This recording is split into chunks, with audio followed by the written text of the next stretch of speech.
Shalom shalom bakunzi b'ikiganiro intahe yubaka n'umunezero udasanzwe gusa kandi kubakira muri kino kiganiro. Uno munsi nkuko vyama turafise umutumire adasanzwe cyane. Afise intahe iryoshe irimo vy'ukuri ibihe bitoroshe yaciyemo bibabaje mugabo irimo n'intahe irimo n'ishimwe irimo n'ukuboko kw'Imana. Rero ndabatumiye umugenzi wawe nawe nyene umuronkere link mubwire ati hariho intahe idasanzwe tugira twumvirize.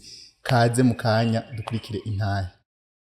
Shalom shalom banyamuryango ba Minevam Kigobe, gwaruka turabafitiye ubutumire budasanzwe. Turafise igikorane c'ugwaruka gose gwa Minevam Kigobe n'abandi murashobora kubatumira so dimanche le 15 février kuva 16h gushika 19h. Tuzoba dufise umutumire adasanzwe, ni mu mukurikire. Uramaze guhura n'umuntu akakubwira ati ndanezerewe cyane, mfise isezerano ridasanzwe Imana iheruka kumpa. Nawe ukibaza uti mbega jewe Imana imvuga kwiki? Nirihe sezerano ifise ku bugingo bwanje?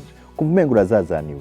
Ariko nashanda kubwiza ukuri, hari isezerano tuza twarahawe n'umwami wacu Yesu Kristo igihe yavuga ngo sinzobasiga mwenyene, nzobaha muhemu wera, azobana namwe, azobarongora mu kuri kose, azobamenyesha n'ivyo ntababwiye. Mbega isezerano ryiza. Ikibabaje nuko hariho benshi badatahura ko iryo sezerano baza bararihawe n'ingene borigenderamwo. Karibu zo tuganire twumve n'ubushobozi dushobora kugenderamwo muri iryo sezerano rya Kristo Yesu. Ni kuri wa Mungu itariki 15 tuzoba turi kumwe twese. Karibu cyane. Kaze cyane mutumire wacu Erika Kezimana. Imeze neza? Amahoro. Ni sawa? Ni sawa ndashima Imana. Nanje ni mpore gose. Rero ndaguhaye ikaze muri kino kiganiro intahe yubaka. Ndabaramukije amahoro y'Imana. Mbanje kubashimira kuri buno butumire mwampaye. Mumpaye akaryo ko gushingira intahe Kristo y'ivyo yakoze mu buzima bwanje. Hanyuma amazina nitwa Erika Kezimana. Mu buzima busanzwe nkaba nikorera ivy'iwanje, nkaba nderewe mu ishengero ryitwa Life Center. Nkaba maze imyaka 4 ngendana na Kristo. Hama mu ishengero mu nzu y'Imana nkora muri departement ya evangelisation hamwe na santé mentale. Okay, karibu rwose. Uribuka ukwezi n'umunsi wowe warakiritsweko? Ego turabe ko anniversaire yawe atari nk'uno munsi tukuririmbiye. Ego cyane ndavyibuka. Nakiriye Yesu mu buzima bwanje itariki 18 z'ukwezi kwa 4 mu bihumbi 2021. Abagenzi ba Erika muravyumvise, abatari bayizi ndabafashije kuyimenya muzo mugira ga surprise ku munsi. Alors reka rero dufundura agaseke tuje mu ntahe bwite y'ubuzima bwawe, utangura tubwire Erika yakuze gute, hama nyene turaganira. Jewe nakuriye mu muryango nubwa udakijijwe. Nubwa yuko nagiriye ubuntu, ndi imfura mu muryango mu by'agakiza. Hama nakuze fise navukiye mu muryango turabana babiri, ariko nakuze ndi umwana umwe. Hanyuma mu buto bwanje nabuze papa wanje nkiri muto, hanyuma ca nkura ndezwe cyane na mama. Mama wanje yarandeze, ambera mama, ambera papa. Mugabo kubera ko ntari nakuze nyene umenga hari ikintu mbuze mu buzima bwanje. Mugabo sinari bwamenye ngo exactement nicaye. Ndaregwa nk'abandi bana bose, ariko nyene nkumva muri jewe haracari ikintu kibuze. Uba wibuka imyaka wari ufise igihura papa wawe? Ego nari mfise imyaka 7 niho nabuze umuvyeyi wanje. Hama mwari mubana n'uwo mwavukana wundi canke wari wenyene? Nari jenyene. Hama ndakura. Mugabo nk'umwana wari wese akurira mu muryango, narabaye mu bihe byo kwirondeza, rimwe na rimwe nkagira ama erreur menshi mu buzima kuko nari mfise vide. Narumva yuko hari ikintu kibuze muga ntaramenya ngo ni igiki kizokuzuza iyo vide iri muri jewe. Ndagira muri ya myaka nk'abandi bose. Nibaza ko ari umuvyeyi, uwo muvyeyi wundi wari ubuze canke wumva umengo urakeneye? Navyo nyene nibaza yuko vyarimwo. Ego kuko kubura papa wawe ukiri mutonya ukabona abandi bana mwigana canke mugendana bafise ba papa babo bafise abo bavukana bafise umuryango ariko wowe ukabona ukaba wakuze urezwe n'umuvyeyi umwe bien sûr que haragera igihe nyene ukagira ico gikomere hama haragera igihe rero nkirondeza nkagerageza kurondera inyishu no kurondera icuzuza iyo vide nibuka yuko naranyoye inzoga nkasohoka nk'abandi bana ariko ibyo byose iyo migezi yose nanywereye ko ntiyashoboye kuzuza iyo vide nari mfise hama igihe kimwe ndagira amahirwe yo kugira abagenzi bakijijwe kuko ubwa mbere nta bagenzi bakijijwe nari mfise aho wari ufise nk'imyaka ingahe aho nariko ndegereza muri universite ni kuvuga nko kuva ukiri mutoyi mu buyabaga bwawe bwose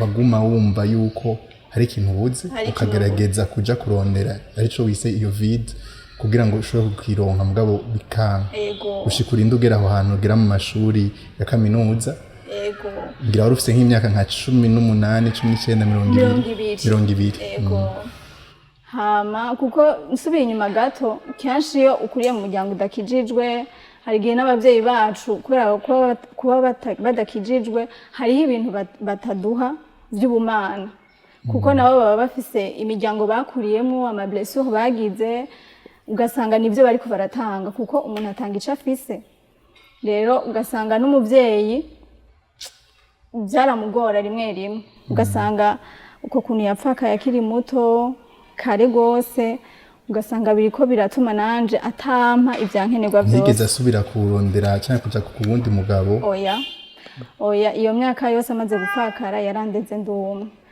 hama jewe maze kugera muri universite maze kugira abagenzi bakijijwe bamwe bakantumira mu ma eglise yabo mugabo vraiment nkumva umenga sivyo nkeneye kuko nyene hari ukuntu rimwe na rimwe ibintu by'agakiza tubifata uko bitari ugasanga nyene uranatinya n'ikintu coza kigutuma utabandanya wubaha abavyeyi uko bakureze hama je mu buzima bwanje nakuze kandi kubera ico gikomere c'ukuntu nabona umuvyeyi yitanga uko ashoboye kose nakora ibishoboka byose kugira ngo ndamunezereze nze ndamuviremo ikintu nico gituma no mu gukizwa kwanje harabamo kugira ubwoba kubona umuvyeyi wanje ambonye ngiye mu bindi bintu hama kugira ubwoba yuko woja mu byo by'abakizwa canke gukizwa kandi umuvyeyi atakora ariko arakora kugira ngo yitange kugira ngo umurigwe neza ntaco wabuze wararonka byose nk'umwana niki canke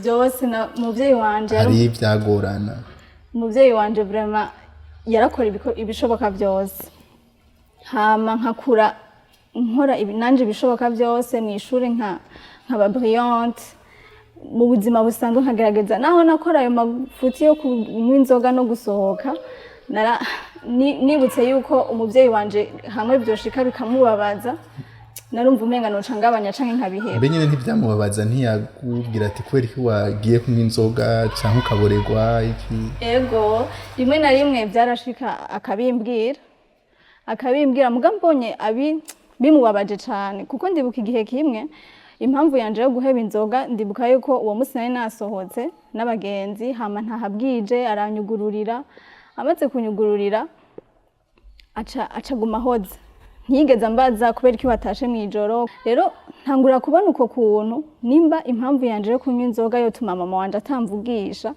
yaciye icika impamvu yanje yo guheba inzoga burundu ca ndabiheba kuko ndumva umenga ikintu cose comukorako nanje kirambabaza hama maze kugera muri universite rero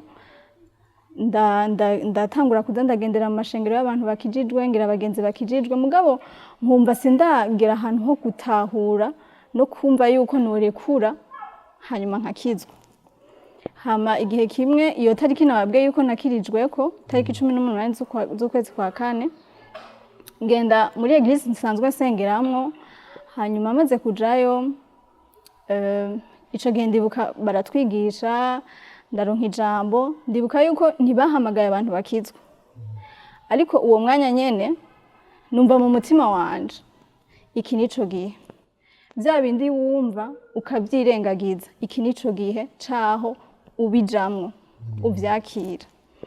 Ndagwana n'iryo jwi muri jewe, hama ndibuka yuko culte iheze naregereye mu protocole ndamubwira ati nyereka umuntu anyatuza. nta butumwa bwo kwatura bari bavuze uwo Nta munsi butumwa bwo kwatura, ntibahamagaye abantu bakizwa, nta kintu na kimwe. Mu buvugabutumwa yarigishije hanyuma araclôture. Mugabo jewe numva iryo jwi rirambwiye ngo iki nico gihe cawe. nibaza ko ariko mwavuga ati imana nibwira ubutumwa bwiza umwana w'umuntu Nukuri nirondera umutima w'umuntu. Mpemuyera ni watwemeza. Hama ndibuka yuko naciye ngenda ndabwira umuprotocole anjana ku muntu anyatuza. Sinari nzi ibintu nagira nkore, sinari nzi bigiye gukurikira, sinari nzi imbere ingene hasi, ariko ndavuga nti ndahaye ubuzima bwanje Yesu. Maze guha ubuzima bwanje Yesu, bien sûr harajemwe amacritique menshi, abantu barambwira kubera iki wahevye biriya, kubera iki wagiye mu mashengero y'abantu bakijijwe, kubera iki wagiye muri ivyo bintu. Mugabo ndavuga nti Imana, sinzi ivyari ivyo, ariko je ndaguhaye ubuzima bwanje. Muri make nuko nakiriye Yesu. Urakoze cyane. Yego. Inyuma yo kwakira Yesu turumvise Elka ubunye aravuye mu buzima bw'ibyaha canke bwo kumva ko ari ikintu abuze. Mbe cya kintu wari ubuze warumvise ukironsa umaze kwakira Yesu? Bon, sinovuga ngo naciye numva uwo munsi nyene kibaye ya vide ibaye comble. Buke kuko twagiye turajana na Yesu, hari ibintu ya vide yagiye iruzuzwa. Yego. Umuvyeyi wawe nawe byace bigenda gute? Kuko wambwiye yuko imbere yuko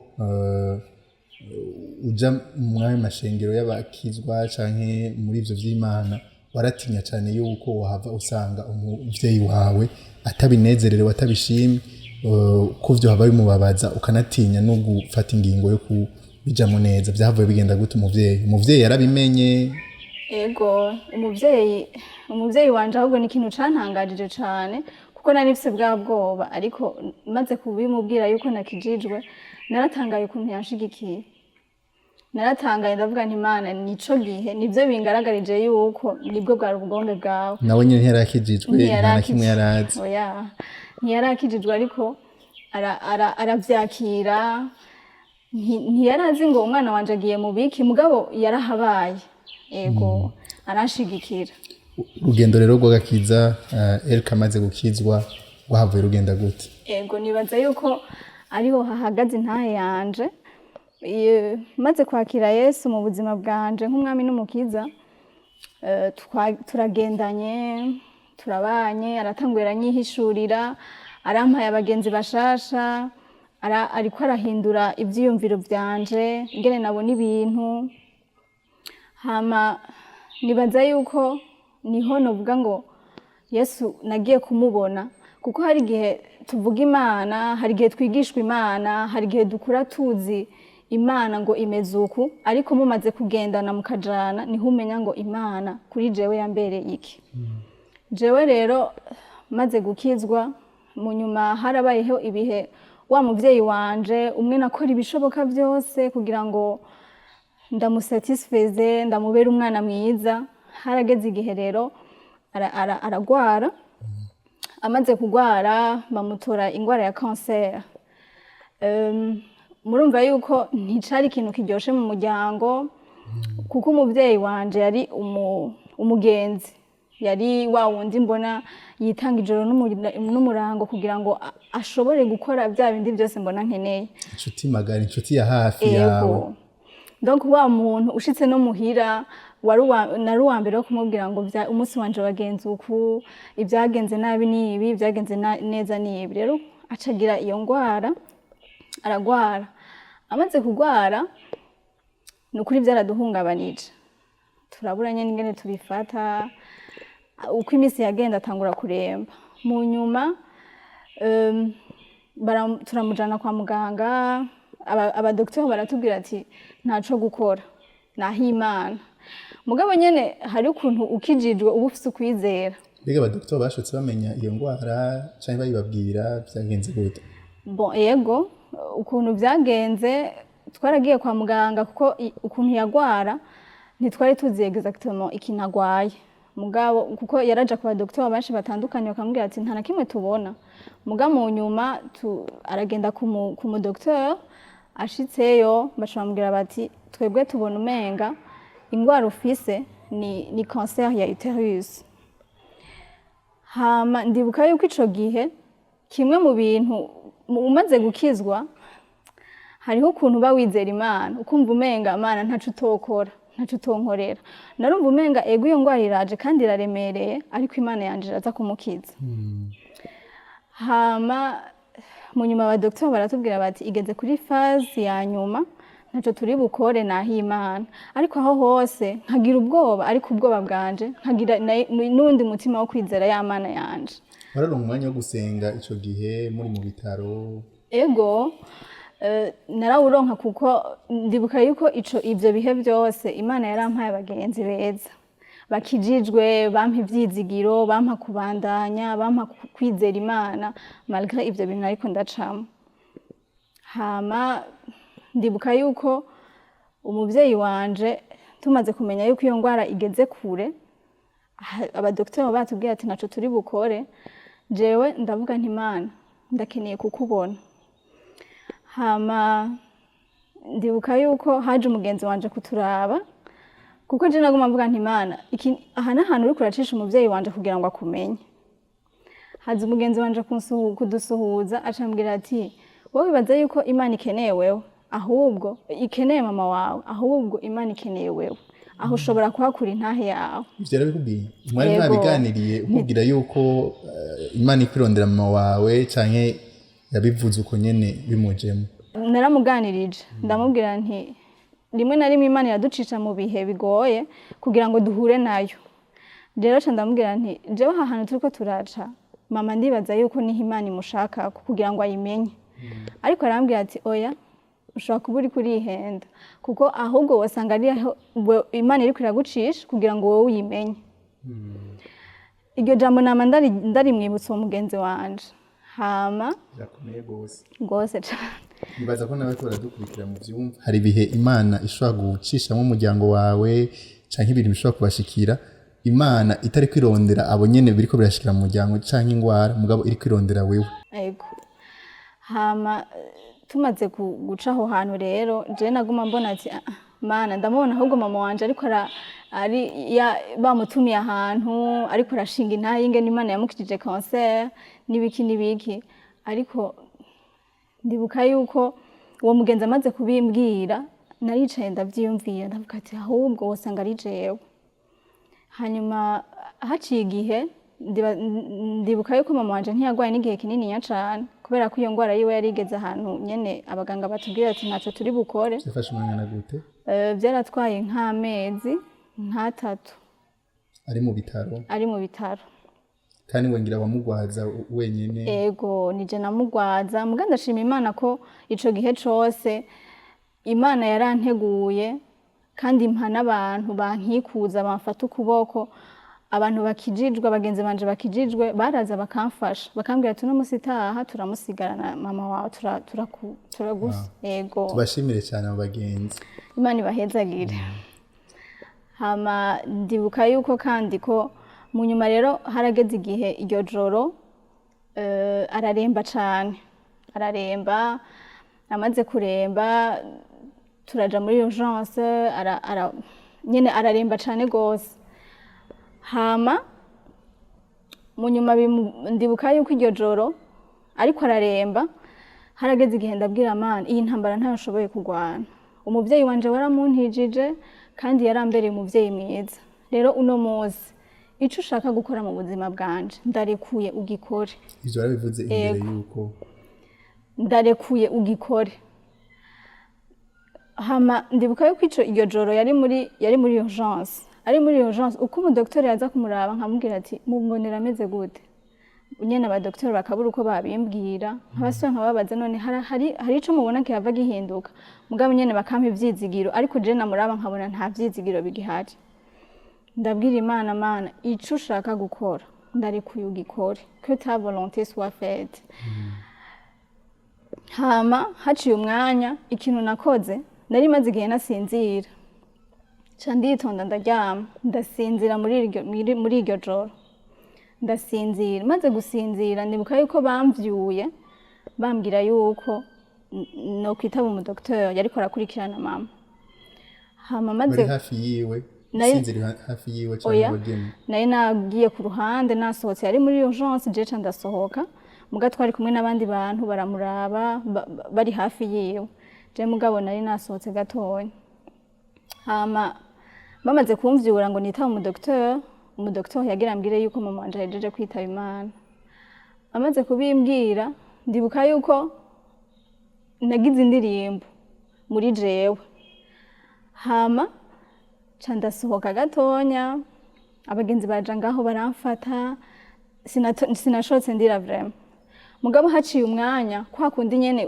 ubuhejeje kuba séparé n'uwawe sinovuga ngo sinarize naragiye ahantu impande asha ndashira induru ku munwa ndarira ndavuga mana wavyemeye ko biba uravyemeye nyene ko umuvyeyi wanje agenda none sigaranye iki fisiki ndibuka yuko nibukijwe isengesho mpejeje gusenga imbere yuko ivyo bintu biba hama ca ndihanagura ndatangura ndatora telefone ndababwira abantu bose yuko mama ahejeje kwitaba Imana ego hama inyuma yaho niho rero naciye ntangura kugira bwa buzima bwo kugendana n'Imana hari igihe mu buzima bwacu hariho ibintu tuba dufise nk'urufatiro hari igihe mu buzima bwacu hari ibintu tuba twarubatse canke dushize kwa amaso kuko jewe bwa mbere navuga nti mama ahari ibintu bizoba bimeze neza ntaco nzobura sinzobura uko ingene niga sinzobura ingene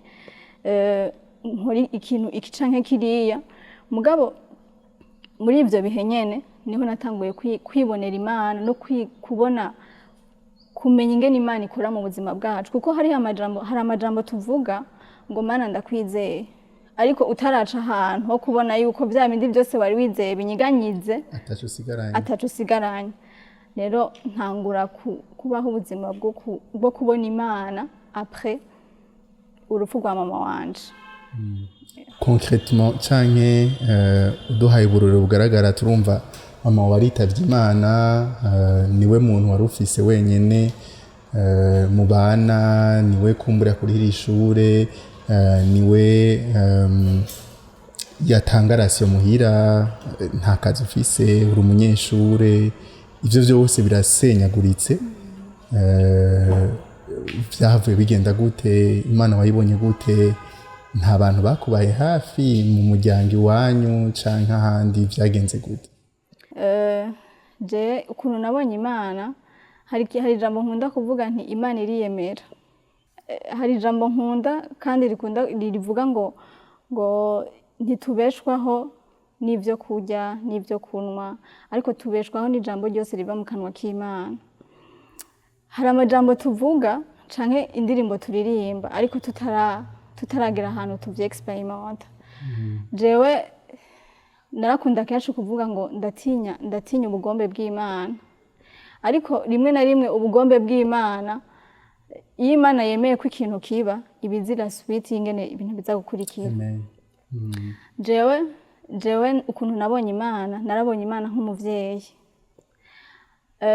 umaze kubura uwawe ndibuka inyuma ya enterrement uraronka amapromesse abantu bakubwira ko wari ushomereye tugiye kuguha akazi tugiye kukwitaho mwana tuzokuba hafi n'ibintu byinshi bakakwemerera n'ibintu byinshi ariko bataha ugeze mu cumba ugasanga ni wewe n'Imana yawe nta wundi muntu musigaranye ku buryo na wa wundi yabikwemerera ejo umuhamagaye ugasanga telefone ntariko arakwitaba canke akubwira ati nzokubwira vyaragushikiye aho uhamagara abantu telefone ntiziceme hariho kayashikiye hari abantu banyemereye akazi nk'akarorero hama akakubwira ngo urarungika dosiye yawe ngo nzoyiraba hanyuma ndakubwira ikizovamo ugategura dosiye ukayimushira mugabo igaherera kurungika gusa ego kurungika rero aho niho ugenda urabona Imana ingene igenda iragaragara je narabonye Imana nk'umuvyeyi narabonye Imana inyambika narabonye Imana ingaburira, narabonye Imana inyugurura ama opportunité muri ayo majoro aho byashika nkihebura, nkakumbura umuvyeyi, nkarira. Imana yarampeze, Imana yaranteruye, Imana yarantwengeje. Rero numva nobwira umuntu ariko arumviriza intahe yanje yuko jewe ndigishinga ntahe yuko bwa buzima ushobora kuba uri kuraca ahantu ukumva uraremerewe, ukumva uri wenyene, naho wowe ufise abantu mugo ukumva uri wenyene. Rero iyo twumva turi twenyene twame twibuka yuko Imana iri kumwe natwe. Je narabonye Imana, ya Mana ivuga ngo ndi hafi yawe gusumba umwambaro wambaye, iyo Mana narayibonye. Ifata ukuboko, inkomeza, inyambika inkomezi, impa kubandanya. Abantu bakambaza ati none Elke ubayeho gute? Ko tuzi yuko udakora, utagize gute? Imana yo wavuye uja muri famille canke ahandi hantu ko warubana mama wawe muri babiri, byagenze gute? Bon, jewe hari abantu bampropoje yuko inyuma yo kubura umuvyeyi noza kuba mu miryango yabo, ariko ndibuka ijambo ndababwira ati ntahonja, kuko ndazi yuko Imana yanje irahari kandi izomenya ingene mbaho. Rero ni benshi babinsabye ariko narabankiye. Ntibyashitse kurabona haraheze igihe ubuze umuvyeyi, ukabura uburyo, ukabura aherasyo canke y'inzu, ukiyumvira ati burya sinofata ya proposition nje kuba kwa naka niki. Ego ibyo nibisanzwe ko bishika, ibyo birashika. Mugabo nama nibuka yuko Mana nimba waremeye ko bijya bintu biba, suko utananiwe kumbeshaho. Numvise mfise ubushizi bw'amanga yuko Imana iraza kubikora, peu importe uko bimeze. Jewe narizeye Imana, naravuze nti Imana ntibikunaniye kungaburira, ntibikunaniye kunyambika, ntibikunaniye ko umbeshaho. Rero wowe nyene uraza kumenya ingene ubikora, kandi Imana ndayishima. Naho je byashika ugasanga nta kintu mfise, yarakoresha abantu bakampezagira, abantu bakambwira ati Elke umeze gute?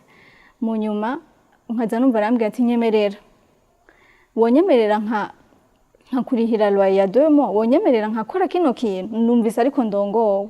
Ikindi gihe Imana igaciye izindi nzira, abantu bakampropose ibintu dukorana, ugasanga ndaharonkeye ahantu ukuntu nanje nibeshaho. Yego, murakoze cyane. Dusa nk'abasozera ino ntahe, twumvise ingene Imana yabaye mwizigirwa, ingene Imana yakubaye hafi inyuma yo kubura umuvyeyi, ingene Imana wakuye amaso kuraba yuko itari kwirondera gusa umuvyeyi wawe, ahubwo nawe uri kurakurondera biciye muri ico cagushikiye.